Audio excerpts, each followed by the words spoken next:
നമ്മളൊരു സ്ഥാപനം ഏത് ദിശയിലേക്ക് പോകണം എന്ന് തീരുമാനിക്കുമ്പോൾ എവിടെ ഇരുന്നാണ് അത് തീരുമാനിക്കുന്നത് എന്നതിലും കാര്യമുണ്ട്. നമ്മളെപ്പോഴും പറയാറുള്ളത് റൈറ്റ് ഡിസിഷൻസ് നമ്മൾ എടുക്കണം എന്നുണ്ടെങ്കിൽ അത് ഡേറ്റ ഡ്രിവൺ ആയിരിക്കണം എന്നുള്ളതാണ് അല്ലേ. ഡാറ്റ നമുക്ക് എവിടെ നിന്നാണ് കിട്ടുക? നമ്മളുടെ ഫയലിലായിരിക്കും.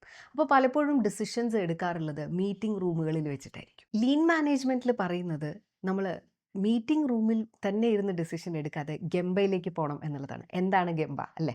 അതായത് ദ റിയൽ പ്ലേസ് എന്ന് വെച്ചാൽ the actual place where the problem is. ഇപ്പോൾ ഒരു ക്ലിനിക് ആണെന്നുണ്ടെങ്കിൽ പേഷ്യൻറ്റ് വെയിറ്റിംഗ് ഏരിയ, അവിടെയാണ് പ്രോബ്ലം എന്നുണ്ടെങ്കിൽ, അല്ലെങ്കിൽ നമ്മളൊരു പ്രൊഡക്ഷൻ യൂണിറ്റ് ആണെന്നുണ്ടെങ്കിൽ ദ പ്രൊഡക്ഷൻ ഫ്ലോർ, ഒരു റീറ്റെയിൽ ആണെന്നുണ്ടെങ്കിൽ ദ സെയിൽസ് ഫ്ലോർ, ഇങ്ങനെയുള്ള സ്ഥലങ്ങളിൽ പോയി നോക്കണം. ഞങ്ങൾ കൺസൾട്ടൻറ്റുമാർ ചെയ്യുന്ന ഒരു കാര്യം അത് തന്നെയാണ്. പലപ്പോഴും നമുക്ക് ഒരു പ്രോസസ്സിൽ ചേഞ്ച് കൊണ്ടുവരണം, അല്ലെങ്കിൽ എവിടെയെങ്കിലും ഒരു പ്രോബ്ലം ഉണ്ട് എന്നൊക്കെ പറയുമ്പോൾ നമ്മൾ കഴിയുന്നതും ഓഫീസ് ടേബിളിൽ ഇരുന്നിട്ടല്ല ഈ പറയുന്ന കാര്യങ്ങൾക്ക് സൊല്യൂഷൻസ് കണ്ടെത്തുക. We go to the actual place or the real place. അപ്പോൾ മാനേജേഴ്സ് ആയാലും നിങ്ങൾക്ക് എവിടെയെങ്കിലും ഒരു പ്രോബ്ലം ഉണ്ട് എന്ന് നിങ്ങൾ ആരെങ്കിലും ഏതെങ്കിലും സ്റ്റാഫ് പറഞ്ഞിട്ടോ അല്ലെങ്കിൽ ഏതെങ്കിലും കസ്റ്റമേഴ്സ് കംപ്ലയിൻറ്റ് പറഞ്ഞിട്ടോ അറിയുകയാണെന്നുണ്ടെങ്കിൽ go to the real place. അവിടെ പോയി നിന്ന് അത് നമ്മൾ കുറച്ച് സമയം ഒബ്സർവ് ചെയ്ത് കഴിഞ്ഞാൽ നമുക്ക് കറക്റ്റ് ആയിട്ടുള്ള ഡിസിഷൻ അവിടെ നിന്ന് എടുക്കാനായിട്ട് സാധിക്കും.